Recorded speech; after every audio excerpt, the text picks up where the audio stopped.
that these guys were on meth. It was a bad situation, and so you never know what you're going into, and sometimes it can be very, very dangerous. I've been in prisons. I've dealt with people in very dangerous sort of situations, and sometimes alone. So there is a danger element to this, and we don't think about it. What are the elders doing in the midst of that? Yeah. You see them. What are they doing? They're praying. They're advising. They're kind of, when there's a big question, what do we see in Acts chapter 15? Just as a reminder, because maybe it's not mapped out in your brain like it is in mine. But in Acts chapter 15, Paul and Barnabas go back to Jerusalem, and it's the big issue about the Gentiles, the big Gentile issue. And so they go and they're asking guidance from the elders, and the elders get together, and then they write this letter. And we have the letter recorded for us in Acts chapter 15. And I love this one line. It says, "It seemed good to the Holy Spirit and to us." What a great answer. What a great answer. It talks about authority, but it also says much about the elders that, they thought the Holy Spirit was in on this decision-making with them. So think of that aspect of eldership. Our problem today is we make them into things they aren't because of who we choose. Sometimes we choose people who are really good organizers or business people or whatever. They've got this aspect, and we kind of give lip service to the list of qualifications that we find in Timothy and Titus and Peter. So we give a little bit of lip service to it, but sometimes we pick the wrong people. And then what's even worse is we assign a whole lot of duty to them. The worst thing I've ever seen an eldership board do is decide everything that went on in the church. Every single transaction, every single aspect had to go through the eldership. I think things need to go by them, don't get me wrong. But I'm talking about insane, insipid sort of things that, detail sort of stuff that, really needs to be handled by deacons, basically. Yeah, I think you think about things that are assigned to elders, but in my observation, as I've been in the church, there's one thing that seems to be missing, and that's teaching. Yes. Through all the churches I've been to, I think that's one thing I see missing from the elders is we don't look at them as teachers. But there's supposed to be a great deal of knowledge there, right? Mm-hmm. As an elder, and a great deal of understanding, and that ability to pass that along in the congregation. I think we're missing there. I think it's very important. Yeah, very much part of what Paul says to Timothy, isn't it? What I have taught you, you take and you pass on to others. You take and pass on to others. It's that same sort of aspect of it. So with all of that in mind, don't let our culture frame how you understand these verses. Rather, let these verses frame how we need to practice things. Is that two completely different things? Yeah. Yeah, there's a huge difference between the two. So turn to 1 Timothy chapter 5. We're going to predominantly be in 1 Timothy 5 and Hebrews 13 this morning. But in 1 Timothy 5 verse 17, according to this passage, what is the responsibility of the congregation to the eldership? The elders who direct the affairs of the church well are worthy of double honor, especially those whose work is preaching and teaching, just what Jeff was talking about. So for those who are preaching and teaching, what do you think Paul is trying to say to you, Timothy? Yes, I think sir. one of the things that Paul seems to refer to here, just as he said he didn't participate in in the opportunity of him taking money is for the elders to receive that double honor of being paid for their, being supported in their position by the church. And what would double honor mean? That is one of the big arguments, and it kind of gets passed over a lot, but it's the idea that elders get a double honor.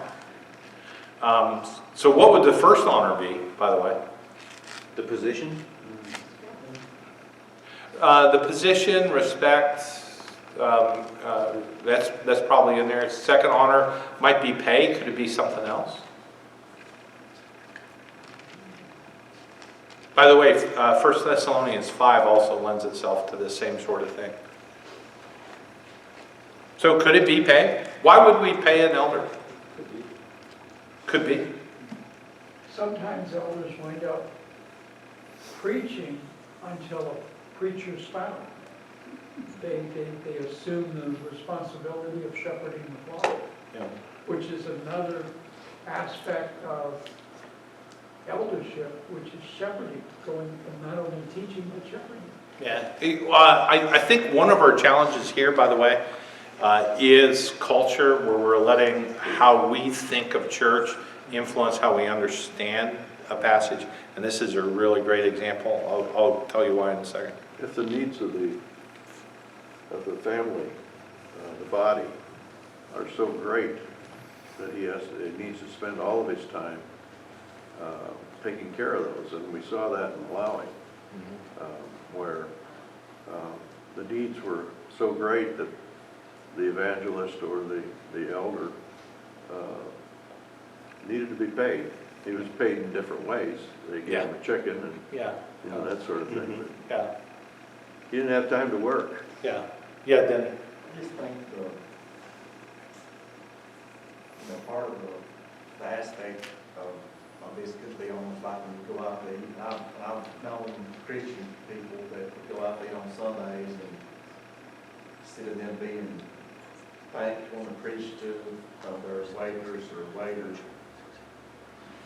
they're like scrutinizing everything they do, and well, that didn't happen this much time, and that didn't happen this much time, instead of focusing on the blessings they have, the opportunity they have to be there, the opportunity they have to share how Jesus has changed their life with them, and not preaching to them, but just being a genuine, thankful that you're willing to do this, thankful that you're kind enough to do what you need to do, and especially like with elders or people and preachers like that. I mean, in our day and age, we don't have time for things. We don't take time for the important things. We want somebody else to do things for us. I mean, our whole culture is getting something for nothing, and how much you can get out of somebody without having to make them squeal in some senses. And, I think that, if you had that true gratitude and appreciation for what somebody was doing, not only would you be extra thankful, but you'd be thinking, almost trying to get in their head of what they need to help carry some of their burden, because they're carrying a whole bunch of other people's burdens, instead of just throwing it on and going and get something else. And while you're carrying, hey, I've got this too, but I need to go refill my own drink now. But you carry all this, and that, I think just that attitude in Christian people, even the Sunday morning class crowd, is almost scarily non-existent. You made me think of some of the things I could get away with in Montana, basically murder. I could get away with a lot of stuff in Montana just because, you know everybody and everybody knows you. You'd go in and the wait staff would be just overwhelmed. And I'd go over and I'd grab the coffee pot and I'd start serving the different tables. And if you guys know me, if you've been out with me, I don't know any strangers at all. Even if they are a stranger, I don't treat them like a stranger. And so it gives me an opportunity to talk to people. I think what Denny's trying to say is, one of the things is, when you're doing things, you enter in as a, do you enter in as a Jesus follower who is a servant? Or as something as simple as going out to eat, do you enter in as a Jesus follower who is a consumer? I paid for this meal and I expect service the way I dictate it. Big difference between the two, isn't there? You know, one is, you know, all of a sudden your customer's getting up and he's helping you wipe off tables or something like that. What would that say to a waitress? You know, beyond a big tip, what would that say to a waiter or a waitress? Quite a bit. Wes, you had your hand up? Yeah, I was, the Bible says the workers work his wages, and, you know, ministry work, it work. I mean, even though you love Jesus and you're doing it for that reason, it's still work. Mm-hmm. Yeah, it is work. So, double honor? Are we relating it to pay? Is it pay? Not in every case. Not in every case. Let me use a couple of examples. Like I said, our problem, I think truly, our big baggage is we take this, when we take and we think about church, we think this is church, and unfortunately sometimes we think it's been like this for 2,000 years. That's not true. Number one, it's not true if you leave this country, and number two, it's not true historically. So before I have you talk, Denny, here's the two examples I was going to use. Tradition, and this is, when I say tradition, I'm still talking about written word, it's just not the Bible. And it tends to be the writings of the early church fathers. You know, those first couple of centuries, they wrote down stuff. Tradition tells us, for example, that the church in Ephesus, remember, they didn't have a church building like we do. They just did not have that. The church in Ephesus, at its height, at its climax, at its big moment, was 500 house churches. And each one of those house churches was led by an elder. So you have to ask yourself, if there's teaching and preaching going on there, who's likely, and this fits very much with what Jeff was saying, who's likely the one who's doing it? And who's devoting their time? By the way, and a lot of times those elders are opening up their own homes to it. And so who's sacrificing money, you know, everything in order to get it done? Now, you go overseas. How many of you have been in churches overseas? It's amazing, isn't it? It looks, when I went to Ethiopia, I'd been elsewhere. Been to Piedras Negras, Mexico, and I was astounded at that. But when I went to Ethiopia, I felt like I went back in time, and that I was actually in the Holy Land. It's so different there.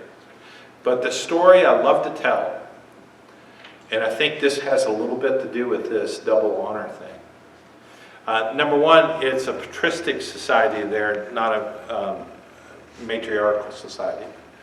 So that means, guess who the head honchos are over there, guys? Men.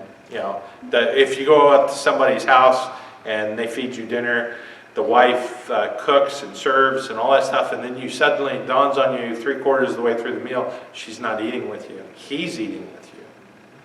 And then she's doing the Buna ceremony, which is coffee ceremony. She's doing the Buna ceremony, and you never once see her eat or do anything like that. And it's a big deal. The Buna ceremony is a big deal. So now translate that into everyday life. And I'm just wired the way I am. And we're getting ready to go in for this seminar. We're doing this training, and for those of you who have met Dundee, you'll understand. For those who haven't met Dundee, it's typical Ethiopian. You kind of the clock doesn't matter, and you never know what's going to happen. It's fly by the seat of your pants sort of thing. And he just springs that I'm going to teach some of these things, but I'm holding the door open. And all these nurses and all these people are coming through. And this one nurse, this one Christian nurse, she freaks out. She says, "Pastor Rick, you can't do this."